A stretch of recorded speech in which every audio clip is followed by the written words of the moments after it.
All right, welcome everybody to the Building Lifelong Athletes podcast. Thanks so much for stopping by. My name is Jordan Rennicke, and the goal of this podcast is to help you stay active and healthy through life through actionable, evidence-informed education. And thanks for stopping by. I really appreciate it. Today we're going through a video that I kind of saw on the internet. This is from Peter Attia, and I'm kind of react to it. So those who are not familiar, Peter Attia is a social media icon in terms of in the physician and wellness community. In terms of he has a huge following, and he's predominantly focused on the longevity space. So he's got a really popular podcast called The Drive with huge reach. And if you've got like 2.5 hours per episode, you could listen to it. It's a little bit longer than mine, but it goes into a deep dive on a lot of different things. But specifically what we're going to watch today is a little video he put up talking about like biohackers, right? Quote unquote biohackers. And this is a response to it. And I want to show it here and kind of add in my thoughts because I thought it was a really powerful message. And I agree with the majority of his sentiment. As always, though, there's nuance in there. And I kind of want to start getting into the habit of praising and lifting up things that I think are worthwhile, right? I think the biggest thing we see on the internet right now is people saying,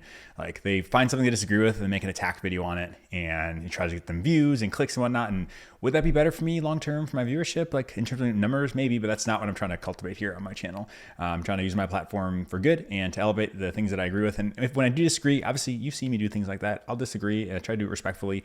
But I think it's kind of fun every once in a while to lift things up instead of just having opposing viewpoints, say, hey, I really like this, and kind of go through here, give you my intake on it as well, and just kind of have it, just a little tweak on it. So what we'll do here is we'll kind of watch this first clip, and then we'll kind of go from there. We'll figure it out. So let's move over to him. This is him picking up, talking about why he gets so angry, talking about biohacking.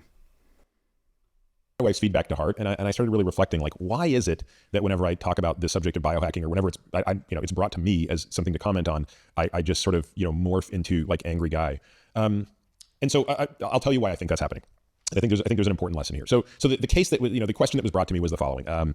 We heard about this guy who's obsessed with biohacking his way into immortality. I think he's Australian. I don't even know the details of this guy, but he went to Mexico to do gene therapy using follistatin and a few other things, and he spent $700,000 to do this. And we think this is really interesting, and we should be talking about this stuff. And it occurred to me why I find this annoying. It's not about the fact that the guy is wasting $700,000. In fact, in this particular interview, the person even asked me, "Do you think that these people are frauds?" And I said, that's the wrong question. How do you define a fraud? Is a fraud? So just kind of starting there. Initially, I think that's kind of cool, like why he's feeling so angry. I think it's relatable in terms of why he has a disdain for biohackers, meaning, where they're getting there. And first though, like, and foremost, I also want to say, like, I try not to have this attitude. I think it's easy when you see someone you disagree with on the internet to be like, oh, it makes me angry, right? Like, that's literally what the media is really good at doing, is they're getting you angry. Or, I mean, you look at any really like controversial person, like they do it, they don't care if it's someone agrees with them or disagrees with them, like likes are likes and clicks are clicks and views are views. So people do that to try to get views and clicks. And in this world, like, attention is the most important currency that we have, right? If someone can get your attention, then they can maybe get, other things down the line as well. So I definitely feel myself having that sometimes when I feel that people aren't necessarily representing a view accurately, or they are simplifying things that are very complicated and nuanced. Like, that's the biggest thing, is a lot of times in the biohacker community, it's they take this one little thing and go, to the nth degree with it, saying like, this is it, or this is that. And I think it doesn't necessarily reflect things, but I try not to have this attitude in terms of having disdain for this, because number one, it's not helpful, right? It doesn't accomplish anything to be angry. It doesn't accomplish anything to be angry, and I don't think it's helpful. And then two, like, these people are doing this for a reason, like in terms of like the biohacking community. One, it could be coming from a failure of the medical system, right? And that's something we see quite a bit. These people have tried to go through the traditional medical system. It's failed them. And there's a huge issue there. And I talk about it all the time. I talk to patients even every day in terms of, as a sports doctor, where I have people who I know they're in, a lot of pain, and their MRI, ultrasound, everything comes back normal, and we can't figure anything out. So I always say there's this kind of chasm. For those who aren't watching on video, kind of hold my hands up in front of each other, saying one side is what we know medically, the other side is the experience, and there's this big gap in between, and that's like where this gray area, I call it's the gray. And medicine is gray a lot of the times, where people fall into that gray area where they aren't quote unquote fitting into the box. And so a lot of these people come from those situations where they haven't been able to get the care they want or need, and figure, hey, I'm gonna take this in my own hands. So that's number one. Two, these people are just like curious sometimes. They're just like, hey, I'm interested in this. I want to learn. And I think that's cool. And I think another one that I think about a lot is a lot of these people, like, especially like the longevity ones, they fear death. And I think it's a big one. And I think we need to talk about that. I see this a lot in the biohacker space, in the longevity space, that people are constantly like talking about like living longer, living longer, living longer. And like, when we boil down to it, why is that? Why are people obsessed with living longer?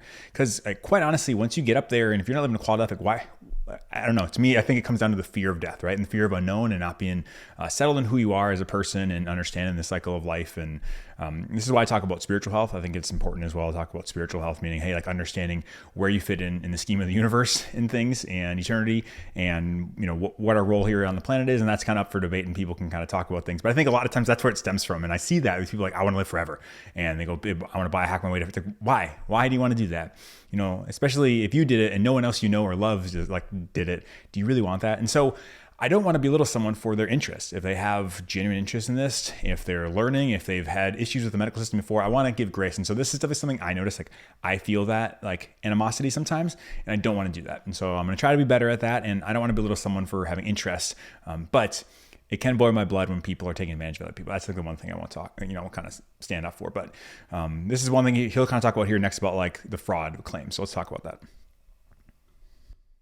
Fraud someone who is knowingly charging you $700,000 for something that they think is bunk. I would say let's even posit that the individuals doing this believe that their magical follistatin gene therapy is going to work. Does that make it any less fraudulent? Forget it. Let's just take that off the table. The real reason that I find these things to bother me and why I don't want them to be a part of the discussion of certainly what I do, but even this term longevity is I think it does two things. The first is it certainly sends a message that, you know, if you can't afford a $700,000 follistatin gene therapy, you're hosed.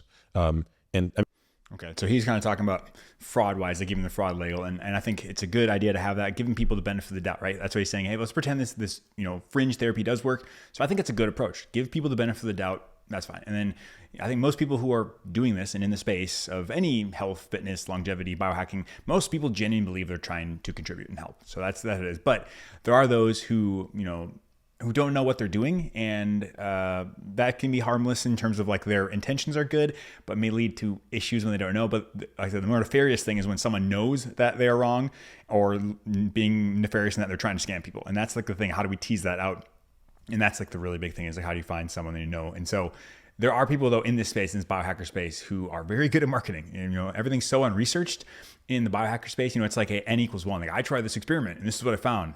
Okay, cool. Like that's not science. That's just like, you know, a random anecdote, which once again, I understand that's important how it starts, but just understanding these people, when they say I did this and this happened, that may be the complete opposite of what will happen to you if you actually try it. And so, and it's everything's so unresearched. There's no research in all these like fringe cases. And so essentially a lot of times in the space, the best marketer ends up being the most popular person in the biohacking space. And that's like the thing that really bothers me is like not necessarily someone who knows like in and out what's going on, who's dealt with this, who works with patients, who has a history and whatever. And it's just like, oh, the people who are really good marketers tend to go to the top. So that's the big thing. And then, so let's pick up where he left off there. He was talking a little bit about, you know, initially why, you know, he wants to think about frauds and avoid them and whatnot.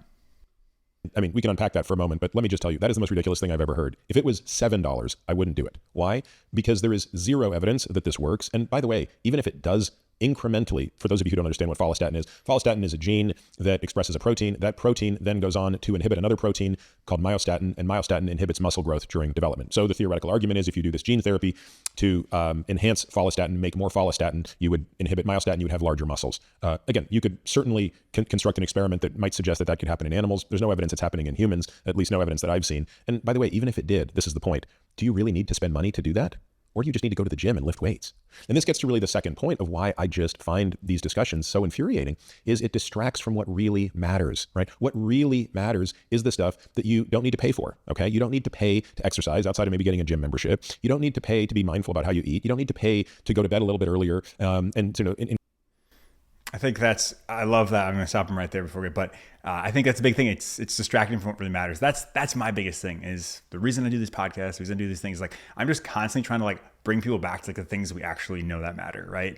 And I think this is by far and away the most important point that he makes, is that we need to focus on the things that matter. And I say it time and time again, we need to focus on the big rocks, right? Those big rocks are the things that actually matter. Things like your diet, sleep, exercise. Until they're locked in, you're only going to get, marginal improvements by focusing on other things. So if you're in the biohacking community, you're trying to like really optimize this little thing here, this little thing there, tweak this, tweak that, but like you're still eating not well and you're not sleeping well and your exercise isn't there. It's just, you're just gonna waste your time. Like really, you're gonna spend a huge amount of time for a little bit of improvement. And for me, that's just like not worth it. And so I'm all about that in here. And yeah, that's what I agree with. incorporate some protocols around sleep hygiene and maybe putting your phone down 2 hours before bed or things like that. I mean, the things that move. Okay, I do have to mention one thing real quick. I wasn't gonna stop it, but the word protocol, I get triggered by the word protocol. I don't know why. I think everything today has to be a protocol. And I know he means this in the best way, and I totally agree with what he's saying. Like, put your phone down before bed. Don't eat huge meals before, and like all the things that are really good sleep hygiene are fantastic. Just I don't know why the word protocol just drives me nuts. Like, there's other influencers that I won't mention the name of, they're obsessed with optimizing and protocolizing their life, right? Like, this is the protocol for getting up in the morning. This is your optimal morning routine. This is your optimal way to digest. This is your optimal way. This is your protocol to fight the cold and flu. It's like, we have all these things and it's like, dude, I don't know, man. I don't have the brain space for it, or I don't want to, but like, not everything in my life is going to be a protocol. And it just triggers me. And clearly that I stopped it and I'm triggered. I'll let it slide. And obviously I know the intention behind that is not like to protocolize or produce anxiety. And I'm sure he'd say, if it produces anxiety in your life, stop worrying about that. But that's just a side note that like the biohacker community is all about protocols. They're like, oh, we need to have this protocol for this. It's like, no, it's not a protocol. Like, you're just live your life, man. Like, don't worry about every single thing being a protocol. So clearly that triggered me. I apologize, but thanks for being there with me to hear me out for my therapy session, but we'll keep going. Move the needle the most are relatively inexpensive. And that's why I get so bothered by these incremental things that at best move the needle maybe a little bit in a TBD way, at worst could actually be harmful, and clearly are a lot of money. Now you might say, well, come on, Peter, you're just being an extreme, you're reacting to a $700,000 thing. Okay, but I feel the same way about so many of the supplements I constantly am asked about, right? Oh, Peter, should I be taking this supplement and that supplement? And before you know it, a person spending $500 a month on supplements for which there is no demonstrated efficacy.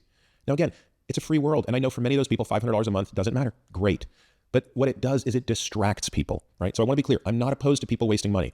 I'm really opposed to people wasting mind share. I'm opposed to the fact that people think that doing these things is somehow a substitute for doing the things that matter. The things. I love that point right there. The biggest thing is you see it all the time, supplements. People say, what supplements do I need to take? What do I need to do?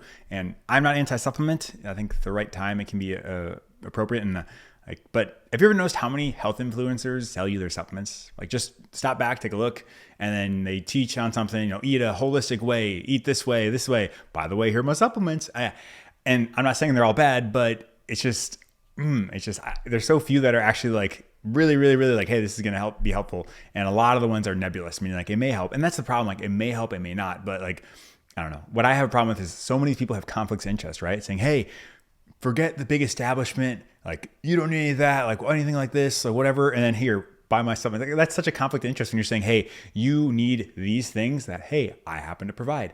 And I understand people need to make money and you make business. And if you're providing content, there's got to be a way to do that. I get that. I understand the economics of it, but it is a big conflict of interest when you're saying, hey, like, let's try these fringe supplements. And I also, like, it gets me angry a lot of times, the same people who are saying like, they're ragging on big pharma, which, like, hear me out. Big pharma is awful. There are many awful, awful things about the big pharmaceutical industries, what's going on. But that being said, the people who talk about bad on big pharma will never talk about anything. They won't bat an eye on taking $200, $500 a month in supplements. And let's not even talk about the supplement industry, right? How much less regulation there is. There's less purity in the products. And a lot of times it's just making expensive urine for the people who take it. And so it's one of those things where, big pharma is the worst, but like big supplement, they're here to help you. And it's like, okay, it's so crazy to me. It's just two sides of the same coin. And so supplements are just not the big things they're not the move, right? Can be there and there, but once again, that is not the big rock saying, hey, if I start taking the supplement, like, everything's going to change, unless you have like a very, very specific disorder or condition or, insufficiency or deficiency of something. This is not the average person. If you are like legitimately deficient in something, yes, we should be taking a supplementation. But if you're not, then you're just like doing it for optimization, then like, are you really doing it for optimization, or are you just doing it because you think it might be helpful? I don't know. We'll see. We'll keep going here with this.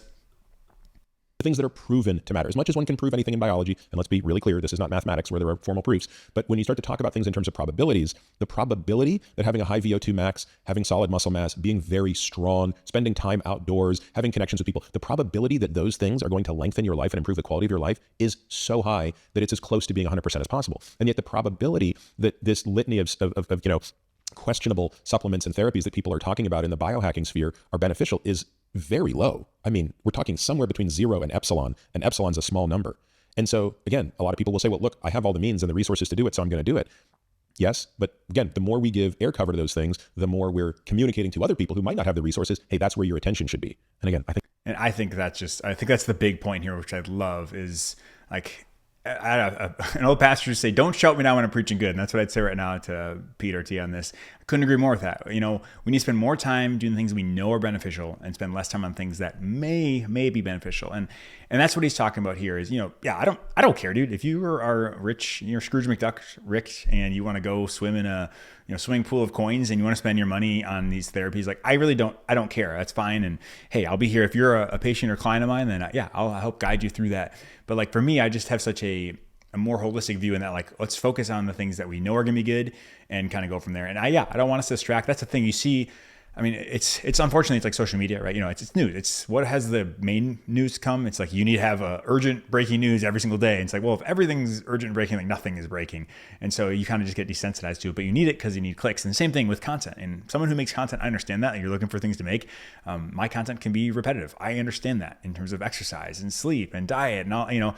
It's fun to get these new little things that could be, right? Like this cool little trick, this one little biohack, this one little this. Like that's cool, and it's really easily marketable. You just say, hey, you need this, and just scare tactics kind of deal. And really it becomes a marketing tactic is what it comes down to. You're trying to get eyeballs and clicks and shock value and all these things. When you have these fringe cases, it really becomes a marketing sensation to get people to your page, to your ideas, and then funnel you into their kind of ecosystem. And obviously you got to play the game a little bit, and I understand that, and I'm part of that, and I try not to play in the game in terms of like I never want to do clickbait or anything like that. But someone's not going to hear your information unless they click on your video. So I get that whole thing, but I don't want us to lose that, right? Meaning, hey, we're going down this minutia here, these small things, and hyper focusing on one thing when your other areas aren't really locked in. So that's pretty much it. That's the end of his video there, and maybe I'm just sharing this to make me feel better about myself, and because I like getting confirmation that this is kind of how I think as well. I think there is a time and a place to optimize things, but I argue that it's much less than most people think. I think most people think like I need to optimize right away. It's like optimization is it worth it? Are we 20-80 principle? Like, are we getting 80% of results from 20% of our work? Like, is it worth it? Is the juice worth the squeeze? Maybe. That's fine. And I might just be a bit of a minimalist. I don't want to spend my entire day biohacking something. I have a family I want to be with. I'd rather go work out more, learn, make some content for YouTube, or do something productive than try to eke out these small benefits on something. And so obviously, there's a balance between what's the next big thing coming, and it'll come there. And being on the cutting edge is kind of got its, risks and benefits, right? The risks are that you're wasting a lot of your time and resources on things that don't work, and the benefits is maybe you find something earlier. So that being said, though, this is not an attack on someone who feels like, hey, I fall into the biohacker community. That's fine. If you genuinely live it, keep going. I don't have a problem. But I think you should take a brutally honest assessment of yourself, because if, this stuff causes you more anxiety than anything else, then I think you should stop it. And that's the thing. You have to be like ruthlessly brutal about like, hey, is this actually good for me? And most people think like I'm doing something good for me. And I fall in this trap all the time. Like, hey, like I'm being productive, or I'm doing this. It's like, am I being more productive than spending time with my loved ones or going outside or doing is it really truly beneficial, or do I just feel like it's good? And so taking a inventory of that, what's going on, might be helpful for you. So, but not trying to call anybody out, but either way, that's going to be it for today. Thank you so much for listening. I really appreciate it. If you made it to the end. You following in either on podcast or here means the world to me. And if you enjoyed this, you could share this with someone who needs to hear it. I'd appreciate it. I think it might be helpful to kind of get the word out, and hopefully I can be a voice of reason for someone either in who's listening or someone in your life. So if you could share it, that'd be great. And if you want to sign up for my mailing list as well, that'd be awesome. I'll email out things when new things come, but I won't spam you, I promise. But thanks for listening. Now get off your phones, get outside, and we'll see you next time.